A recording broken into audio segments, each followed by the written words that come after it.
ሰላም ጤና ይስጥልን ውድ የአሮማ ሚዲያ ቤተሰቦቻችን፣ የሰዓቱን ዜናዎች እንደሚከተለው እናቀርባለን። አብራችሁን ቆዩ። የሩሲያ ፕሬዝዳንት ቭላድሚር ፑቲን የአዲስ ዓመት ንግግር እያደረጉ በነበረበት ወቅት ዩክሬን በዋና ከተማ ሞስኮ ላይ የድሮን ጥቃት ለመፈጸም ሙከራ ማድረጓን የከተማው ከንቲባ አስታወቁ።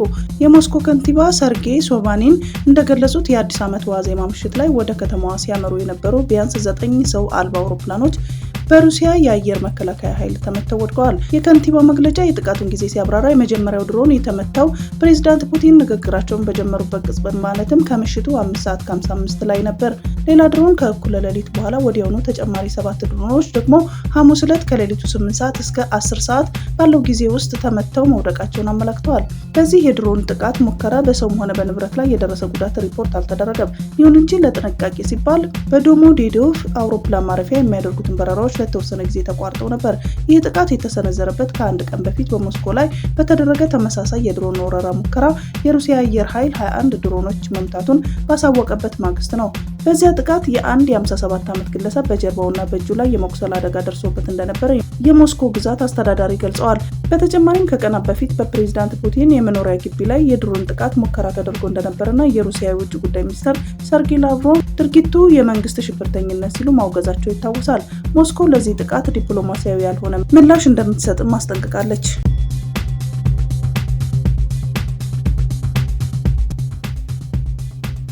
ኢራን በኢኮኖሚ ቀውስ ውስጥ የዋጋ ንረቱ ተቃውሞ ወደ ተለያዩ ከተማዎች ተስፋፋ። በኢራን የሀገሪቱ ገንዘብ ሪያል ከአሜሪካ ዶላር አንጻር እጅግ ዝቅተኛ ደረጃ ላይ መውረዱን ተከትሎ የተቀሰቀሰው ህዝባዊ ተቃውሞ ቴህራንን ጨምሮ በርካታ ታላላቅ ከተሞችን እያናወጠ ይገኛል። ተቃውሞ በቴህራን ግራንድ ባዛር የንግድ ማዕከል በባለሱቆች የስራ ማቆም አድማ ቢጀምርም አሁን ግን ወደ ካራጅ፣ ኢስፋሃን እና ሺራዝ ከተሞች ተዛምቷል። ፖሊስ ተቃዋሚዎችን ለመበተን አስለቃሽ ጭስ መጠቀሙ የተዘገበ ሲሆን ሁኔታው ወደ ግጭት እያመራ መሆኑን ተመላክቷል። የአመራር ለውጥ የመንግስት ምላሹ የኢኮኖሚ ቀውሱን ተከትሎ በኢራን ከፍተኛ የስልጣን ሽግግር ተደርጓል።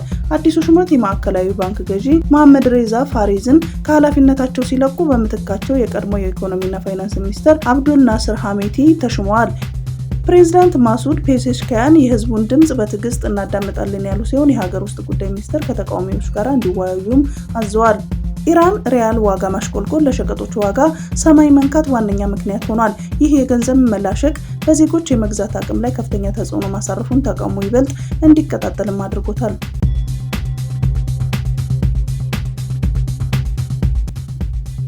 ቡርኪና ፋሶና ማሊ በአሜሪካ ዜጎች ላይ ማዕቀብ ጣሉ።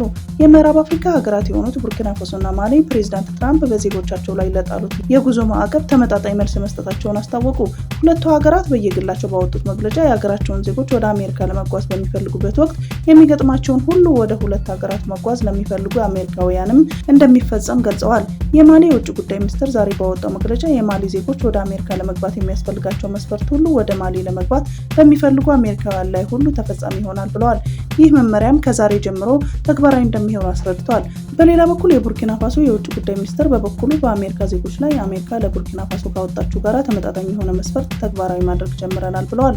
ይህንን መስፈርት ተግባራዊ ማድረግ የጀመረው በጋራ መከባበር ላይ ተመስርቶና የሀገር ሉዓላዊነት ከግምት ውስጥ አስገብቶ መሆኑን ጠቅሶ አሜሪካውያን ወደ ቡርኪና ፋሶ መግባት ከፈለጉ መስፈርቱን እንዲያሟሉ ጥሪ አቅርበዋል። ሁለቱ ሀገራት ይህንን እርምጃ የወሰዱት ፕሬዝዳንት ትራምፕ እነዚህን ሀገራት ጨምሮ በ19 ሀገራት ዜጎች ላይ የጉዞ ማዕቀብ መጣላቸውን ተከትሎ ነው። በትራምፕ ትዕዛዝ መሰረት ይህ ማዕቀብ ተግባራዊ የሚሆነው ከጃንዋሪ 1 ቀን ጀምሮ መሆኑ ይታወቃል። የፕላስቲክ ከረጢቶች መጠቀም መከልከል ነው። ጥቅም ላይ የሚውሉ ፕላስቲኮች ማምረት የሚከለከል አዋጅ ከጥር 23 ጀምሮ ተግባራዊ ለማድረግ በቂሱን የአዲስ አበባ አካባቢ ጥበቃ ባለስልጣን የባለስልጣኑ ምክትል አቶ ሙሉቀን ዮናስ አዋጅ 17 አንድ ዓመት በፌዴራል አካባቢ ባለስልጣን ጭምር ከአንድ ማህበረሰብ ሰፊ ውይይት ሲደረግ አስታውሰዋል። ክልከላ የተጣለው በጣም ስስ የሆኑ ጥቅም ላይ የሚውሉ የዕቃ ፕላስቲኮች ላይ ብቻ መሆኑን ያስረዳል። ክልከላው በአካባቢና በዜጎች ላይ እያስከተለ ካለው ጉዳት ሊቀርብ አስገንዝበዋል። የፕላስቲክ መያዣውን ዳግም አገልግሎት ላይ የወረዱ የጨርቅና መሰል የዕቃ መያዣዎች ወደ ገበያ መቅረባቸውን አመላክተዋል። ልዩ መለያ የሌለው የማኑዋል ደረሰኝ አገልግሎት ጊዜ ታህሳስ 30 ያበቃል ተባለ። ልዩ መለያ ኮድ የሌለበትን የማኑዋል ደረሰኝ የአገልግሎት ጊዜ ታህሳስ 30 ቀን 2018 ዓ.ም ይጠናቀቃል ሲል የገቢዎች ሚኒስቴር አስታውቋል። ሚኒስትሩ ይህንን በማስመልከት አስቸኳይ ያለውን ማስታወቂያ አውጥቷል። ልዩ መለያ ኮድ የሌለበት የማኑዋል ደረሰኝ አገልግሎት ጊዜ ሊጠናቀቅ የቀሩት ጥቂት ቀናት በመሆኑ ልዩ መለያ ኮድ ያለበትን ደረሰኝ እንድታሳትሙና ጥቅም ላይ እንድታዋሉ በድጋሚ ለማሳሰብ እንወዳለን ሲልም አሳውቀዋል።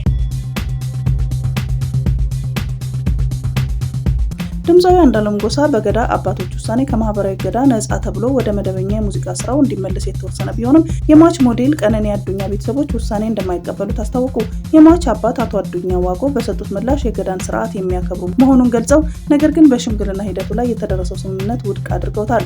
አባቱ ተቃውሟቸውን ሲገልጹ የገዳ አባቶች ጋር ያልተስማማንበት ነጥብ የገዳ ስርዓት ካለመቀበል ወይም ካለማክበር የመነጨ ሳይሆን የቀነኒ ጉዳት በግልጽ ሊጣራ ይገባል ከሚል አኳያ ነው ብለዋል። አቶ አዱኛ በሂደቱ ላይ ስለቀረበው የካሳ ወይም ጉማ ጥያቄ ያስረዱት በጎጁ በኩል እየተባለ ያለውን አልገደልኩም ግን ጉማ ከፍላለሁ የሚለውን ነው። እኛ ደግሞ የልጃችንን ጉማ እንበላም በማለት አልተቀበልንም ሲሉ አስረድተዋል። ቤተሰቡ በልጃቸው ላይ የደረሰውን ጉዳት መጠን፣ ጥልቀትና አድራጎት በግልጽ እንዲጠራና እንዲታወቅ የጠየቁ ቢሆንም ይህ ሳይሆን ወደ መሐላ ስርዓቱ መኬዱን ተቃውመዋል። ከመሐላ በፊት መጠራት ያለበት ነገር አለ ብለን አመልክተን ነበር። አባ ገዳዎቹ ግን ወደ መሐላው ነው የምንሄደው አሉ። እኛ ያንን መሐላ አልተቀበልንም ሲሉ አቶ አዱኛ ሂደቱን ገልጸዋል። ይህ የቤተሰብ ተቃውሞ የተሰማው ታዋቂው ድምፃዊ አንዱዓለም ጎሳ ታህሳስ 21 ቀን 2018 ዓ.ም በታላላቅ አባገዳዎች ፊት ቀርቦ ቡራኬ ከተሰጠውና ወደ ጥበብ ስራው እንዲመለስ ተፈቀደለት ከተባለ በኋላ ነው። በስዊዘርላንድ በመዝናኛ ስፍራ በደረሰ የእሳት አደጋ በርካቶች ሲሞቱ ከ100 በላይ ሰዎች ጉዳት ደረሰባቸው። በደቡባዊ ስዊዘርላንድ በሚገኝ የመዝናኛ ስፍራ በአዲስ ዓመት ዋዜማ በተነሳ እሳት በርካቶች እንደሞቱ ከመገለጹም ውጪ በትክክል ምን ያህል ሰዎች እንደሆኑ እንደማይታወቅ ተገልጿል። የስዊዘርላንድ ፖሊስ ሐሙስ ማለዳ በሰጠው መግለጫ የሟቾች ቁጥር ለማወቅ ተጨማሪ ምርመራ እንደሚያስፈልግም አስታውቀዋል። የጣሊያን ውጭ ጉዳይ ሚኒስቴር የስዊስ ፖሊስን በመጥቀስ 40 ሰዎች መሞታቸውን ተናግረዋል። ጉዳት ከደረሰባቸው 100 ያህል ሰዎች መካከል አብዛኞቹ በእሳት መቃጠላቸውን የስዊስ ባለስልጣናት አሳውቀዋል። ጉዳት የደረሰባቸው ሰዎች በአቅራቢያው ወደሚገኝ ሆስፒታል ሲወሰዱ 10 ሄሊኮፕተሮች፣ 40 አምቡላንሶች እና 100 የአደጋ ጊዜ ሰራተኞች መሰማራታቸው ባለስልጣናት ተናግረዋል። የሟቾቹ ማንነት ለመለየትና በፍጥነት ለቤተሰቦቻቸው አስክሬናቸውን ለማስረከብ ጥረት እየተደረገ ነውም ተብሏል። በስዊዘርላንድ የጣሊያን አምባሳደር የሞቱትን ሰዎች ማንነት ለመለየት ሳምንት ይወስዳል ብለዋል። ከሞቱት መካከል ከተለያዩ ሀገራት ዜጎች እንደሚገኙ የተገለጸ ሲሆን የፈረንሳይ መገናኛ ብዙሃን ቢያንስ 2 ፈረንሳውያን ናቸው ብለዋል። የፈረንሳይ ፕሬዚዳንት ኢማኑኤል ማክሮን ለስዊዘርላንድ የፈረንሳይ አጋርነትና የወንድማማችነት ድጋፍ አይለያችሁም ሲሉ መልእክት አስተላልፈዋል። ሩሲያ ኒውክሌር የመሸከም አቅም ያላቸውን ኦፕሬሽኒንግ ሚሳይሎች ወደ ቤላሩስ ማዘዋወሯን ገለጸች። ሩሲያ ኒውክሌር የመሸከም አቅም ያላቸውን ኦፕሬሽኒንግ ሚሳይሎቿን ከኔቶ አባል ሀገራት ፖላንድ፣ ሊቱዌኒያ እና ላትቪያ ጋር ድንበር በምትጋራው ጎረቤቷና አጋሯ ቤላሩስ ውስጥ መደበኛ አገልግሎት መስጠት መጀመሯን የሚገልጽ ቪዲዮ ለቃለች። ፑቲን እንደተናገሩት ከሆነ የሚሳይሎቹ ፍጥነት ከድምጽ ፍጥነት ከ10 እጥፍ በላይ በመሆኑ የጦር መሳሪያዎቹ ምንም አይነት መንገድ መክቶ መመለስ የማይቻል ነው። ሚሳይሎቹ በቤላሩስ በሚገኝ ወታደራዊ ካምፕ ውስጥ ከተቀመጡ ሩሲያ በአውሮፓ ውስጥ ያለውን ኢላማዎች በበለጠ ፍጥነት ለመምታት ያስችሏታል። እነዚህ መካከለኛ ርቀት ተወንጫፊ ሚሳይሎች እስከ 5500 ኪሎ ሜትር የመምታት ርቀት ያላቸው፣ ይህ ማለት ከአውሮፓ የትኛውን ቦታ ወይም ከአሜሪካ ምዕራባዊ የባህር ዳርቻ ድረስ ጥቃት ማድረስ ይችላሉ ማለት ነው። ማክሰኞ ዕለት በሩሲያና በቤላሩስ የመከላከያ ሚኒስትሮች የተለቀቀው ቪዲዮ የሚያሳይ ስርዓቶች በቤላሩስ ውስጥ የትኛውን ቦታ ላይ እንደሚቀመጡ ለይቶ ባይገለጽም ሚሳይሎቹ ወደ ጫካው ሲጓጓዙና በመረብ አማካኝነት ራሳቸውን እንዲሰውሩ ተደርገው ሲሸፈኑ አሳይቷል። የቤላሩስ መከላከያ ሚኒስቴር የኦፕሬሽኒንግ ሚሳይል ክፍል በሀገሪቱ ውስጥ በተለያዩ ቦታዎች የውጊያ ዝግጁነት ተግባራዊ ማከናወን ጀምሯል ሲልም ገልጿል። ኤርትራ 30 የመናውያን አሳ አስጋሪዎችን ለቀቀች። የየመን ብሔራዊ ዜና አገልግሎት እንደዘገበው እነዚህ 30 አስጋሪዎች የታሰሩት በቀይ ባህር ላይ በአሳ ማጥመድ ስራ ላይ በተሰማሩበት ወቅት ነው። ሆዴይዳ የተሰኘው አሳ ማጥመጃ ወደብ ምክትል ዳይሬክተር ሃይተም ማሩፍ ለዜና አውታሩ በሰጡት መግለጫ እነዚህ የመናውያን የተለቀቁት ከበርካታ ቀናት እስር በኋላ እንደሆነም ገልጸዋል። የአሳ አስጋሪዎቹ መታሰር የመናውያን በቀይ ባህር ውስጥ አሳ በማጥመድ ስራ ላይ እያሉ የሚገጥማቸውን ተደጋጋሚ የመብት ጥሰት አንዱ አካል መሆኑን የተናገሩት ምክትል ዳይሬክተሩ በእንደነዚህ ያሉ ድርጊቶች አሳ አስጋሪዎች ጀልባዎችና ሌሎች ንብረቶች ስለሚዘረፉ በኑሯቸው ላይ ከፍተኛ ኪሳራ እንደሚከተል አስረድተዋል። ጨምረው አሳ አስጋሪዎችን ማሰርና ጀልባዎቻቸውን መዝረፍ ዓለም አቀፍ የባህር ጉዞንና አሳ ማጥመድን በተመለከተ የወጡ ህጎችን መጣስ መሆኑን ገልጸው ዓለም አቀፉ ማህበረሰብ በኤርትራ መንግስት የሚካሄደውን ይህንን የህግ ጥሰት እንደሚያስቆም ጥሪ አቅርበዋል። በጋምቤላ የመንግስት ሰራተኞች ወደ ስራ ገበታቸው እንዲመለሱ ታዟል። ወደ ስራ ሲገቡ ሲወጡ ጥበቃ ይደረግላቸዋልም ተብሏል። የጋምቤላ ክልላዊ መንግስት ሁሉም የመንግስት መስሪያ ቤቶች ሰራተኞቻቸው ወደ ስራ መመለሳቸውን እንዲቆጣጠር ማሳሰቢያ ሰጥቷል። ይህንን ማሳሰቢያ ለሁሉም የክልል መስሪያ ቤቶች በጻፈው ደብዳቤ ያስተላለፈው የክልሉ ሪፐብሊክ ሰርቪስ እና የሰው ሀብት ልማት ቢሮ መሆኑን ከደብዳቤው ላይ መመልከቱን ጠቅሶ የዘገበው ቢቢሲ ነው። ቢሮው አሁን የጸጥታ ስጋት ባለባቸው አካባቢዎች የመንግስት ሰራተኞች ወደ ስራ ሲገቡና ሲወጡ ጥበቃ እንደሚደረግላቸው ማረጋገጫ መስጠቱን ዘገባው ጠቅሷል። የክልሉ መንግስት ሰራተኞች ወደ ስራ እንዲመለሱና መስሪያ ቤቶችም ሰራተኞቻቸውን በስራ ገበታቸው ላይ መገኘታቸውን እንዲያረጋግጡ ያሳሰበው የመንግስት መስሪያ ቤቶች በተለይ በጋምቤላ ከተማ በኢንታንግ ልዩ ወረዳና በጋምቤላ ወረዳ በተከሰተው ግጭት ሳቢያ ለ3 ሳምንታት ስራ አቁመው ከቆዩ በኋላ ነው። ሆኖም ግጭቱም የተከሰተባቸው አካባቢዎች ቀስ በቀስ ወደ መረጋጋት በመመለሳቸው የመንግስት ሰራተኞች ወደ ስራ እንዲመለሱ የክልሉ መንግስት መወሰኑን ቢሮው ገልጿል ተብሏል።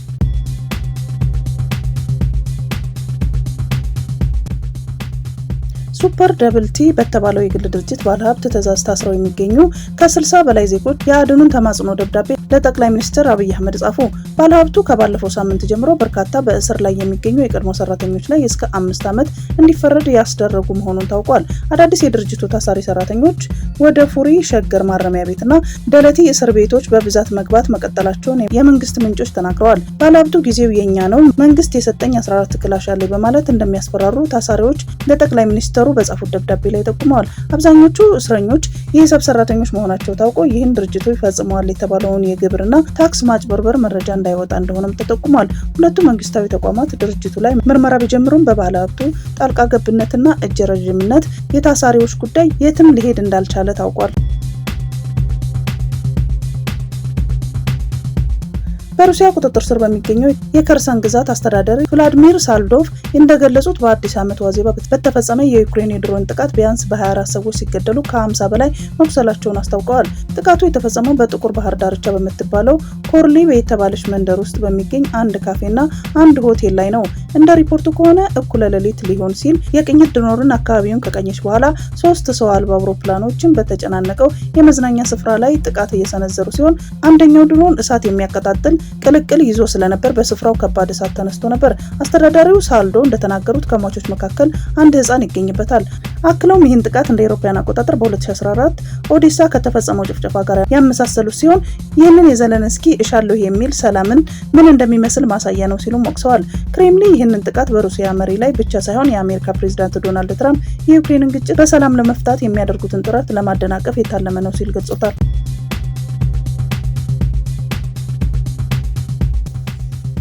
የዩክሬን ፕሬዝዳንት ቮሎዲሚር ዜሌንስኪ ሀገራቸው ከሩሲያ ጋር የምታደርገውን ጦርነት ለመቋጨት የሰላም ስምምነቱ 90% ዝግጁ ነው አሉ። ፕሬዝዳንቱ ይህንን ያሉት የፈረንጆቹ 2026 አዲስ ዓመት አስመልክቶ ባስተላለፉት የእንኳን አደረሳችሁ መልእክት ነው። ዜሌንስኪ በመልእክታቸው ለ4 ዓመታት ገደማ የዘለቀውን ጦርነት ለማስቆም በሁለቱ ሀገራት መካከል የሚደረገውን የሰላም ስምምነት ድርድር 10% ብቻ ይቀረዋል ብለዋል። የሰላም ስምምነቱ የቀጠናው ሰላም ብሎም የዩክሬንና የአውሮፓ ዕጣ ፈንታ የሚወስን ነው ሲሉም ፕሬዝዳንቱ ተናግረዋል። ዩክሬን ሰላምን ለማስፈን ስትል ሁሉንም ማጣት ብትሻም ለሀገሪቱ ህልውና መቀጠል ጦርነቱን መቋጨት ያስፈልጋል ብለዋል። የሩሲያ ፕሬዝዳንት ቭላድሚር ፑቲን በበኩላቸው የሩሲያ የማይበጠስ አንድነት፣ የጋራ መደጋገፍና የመጪው ጊዜ ብሩህ ተስፋ አጠናክረን እንቀጥል ሲሉ ለህዝባቸው ባስተላለፉት የእንኳን አደረሳቸው መልእክት ገልጸዋል። የሩሲያን ጀግና ወታደሮች እናመሰግናለን ያሉት ፕሬዝዳንት ፑቲን በሚሊዮኖች የሚቆጠሩ ሩሲያውያን በመንፈስ ከጎናቸው እንደሚቆሙም ጥሪ ማቅረባቸውን ቢቢሲ ዘግቧል። ቱርክ ከ125 በላይ የሽብር ተጠርጣሪዎችን በቁጥጥር ስር አዋለች። የጸጥታ ኃይሎች በመላ ሀገሪቱ ባደረጉት የተቀናጀ አሰሳ ከ125 በላይ የአይኤስ ተጠርጣሪዎችን በቁጥጥር ስር ማዋላቸውን የቱርክ የሀገር ውስጥ ጉዳይ ሚኒስቴር አስታወቀ። የቱርክ የሀገር ውስጥ ጉዳይ ሚኒስትር አሊ ዮርሊኪያ እንደገለጹት ዋና ከተማዋን አንካራን ጨምሮ በ25 ግዛቶች ውስጥ የተቀናጀ የፍተሻና የቁጥጥር ስራ ተከናውኗል። እርምጃው በያሎቫ ከተማ በፖሊስና በታጣቂዎች መካከል በተከሰተ የተኩስ ልውውጥ የ3 ፖሊሶችና የ6 ታጣቂዎች ህይወት ማለፉን ተከትሎ የተወሰደ ነው። ዘመቻው በአንድ ሳምንት ውስጥ ብቻ የተከናወነ ሶስተኛው መጠነ ሰፊ ፍተሻ ሲሆን በሀገሪቱ ባለፉት ጥቂት ቀናት ውስጥ በመቶዎች የሚቆጠሩ ግለሰቦች በሽብርተኝነት ተጠርጥረው በቁጥጥር ስር ውለዋል። የአልጀዚራ ዘገባ እንደሚያመለክተው ቱርክ በሽብር ቡድኖች ላይ የምታደርገው ክትትል አጠናክራ ቀጥላለች። ቴል አቪቭ ለሶማሌላንድ የሰጠችውን የነጻ አጋርነት እውቅና በመቃወም የእስላማዊ ታጣቂ ቡድን አልሸባብ ሶማሊያ በእስራኤል ላይ ጠመንጃ እንዲያነሱ ጥሪ አቀረበ።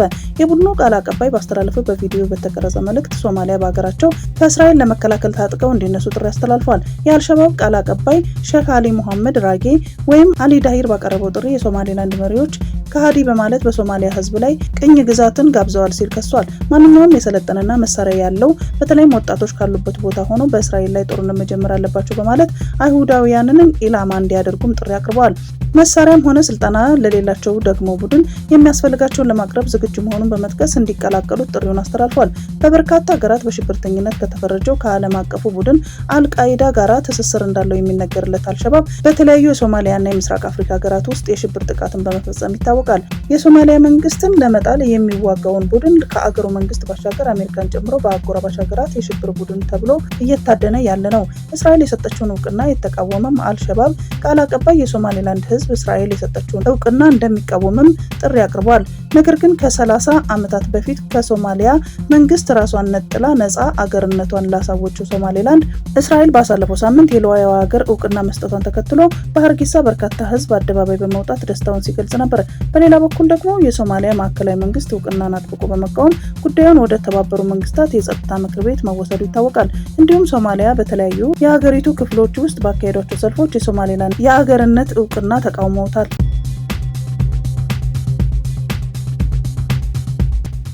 ሶማሌላንድ ከእስራኤል የሀገር እውቅና ያገኘችውን በምላሹ ፍልስጤማውያንን ለማስፈር እና ለእስራኤል ወታደራዊ ሰፈር ለመስጠት ተስማምታ ነው በማለት የሶማሌ ፕሬዝዳንት መናገራቸውን ውድቅ አደረገች።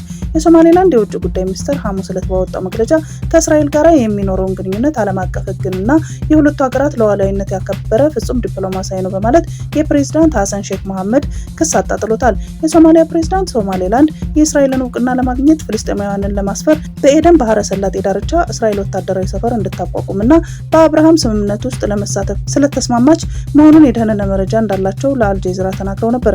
የሶማሌላንድ የውጭ ጉዳይ መስሪያ ቤት በሰጠው ምላሽ የፕሬዝዳንቱ ክስ መሰረተ ቢስ በማለት ዓላማው ዓለም አቀፉ ማህበረሰብ ማሳሳትና የሶማሌላንድ የዲፕሎማሲያዊ ውጤት ለማጣጣል ነው በማለት ተቃውሞውን አሰምቷል። አክሎም የሶማሌላንድ ለቀጠናው መረጋጋትና ለዓለም አቀፋዊ ሰላም ትብብር ቁርጠኛ ሆና ትቀጥላለች ብሏል። ሶማሌላንድ ከእስራኤል የመጀመሪያ ነጻነት አገርነት እውቅና ባሳለፈው ሳምንት ካገኘች በኋላ የሶማሊያ መንግስት ጠንካራ ተቃውሞ እያሰማ ሲሆን ጉዳዩንም ወደ ተባበሩ መንግስታት በመውሰድ እውቅናውን ውድቅ እንዲደረግም ጠይቋል። አሜሪካ ወደ 40 የሚጠጉ የአፍሪካ ሀገራትን ጨምሮ በሌሎች ላይ ያሰፈረችውን ሙሉ የቪዛና የጉዞ እገዳ ከዛሬ ጀምሮ ተግባራዊ መሆኑን እንደሚጀምር ቢቢሲ ዘግቧል። የአሜሪካ መንግስት ከወራት በፊት ኤርትራና ሶማሊያን ጨምሮ በበርካታ ሀገራት ዜጎች ላይ የጉዞ እገዳ ጥሎ ነበር። እገዳው በሀገሪቱ ውስጥ ባለው ደካማ የዜጎች ምዝገባና መረጃ አያያዝ እንዲሁም በርካቶች የአሜሪካ ከሄዱ በኋላ ረጅም ጊዜን በመቆየትና እዚያው በመቅረታቸው ነው። ይህ የእገዳ እርምጃ የአሜሪካን ደህንነት ለመጠበቅ መሆኑን የገለጸው ዋይት ሀውስ ከ54ቱ የአፍሪካ ሀገራት ወደ 40 የሚጠጉ ላይ እገዳ ጥሏል።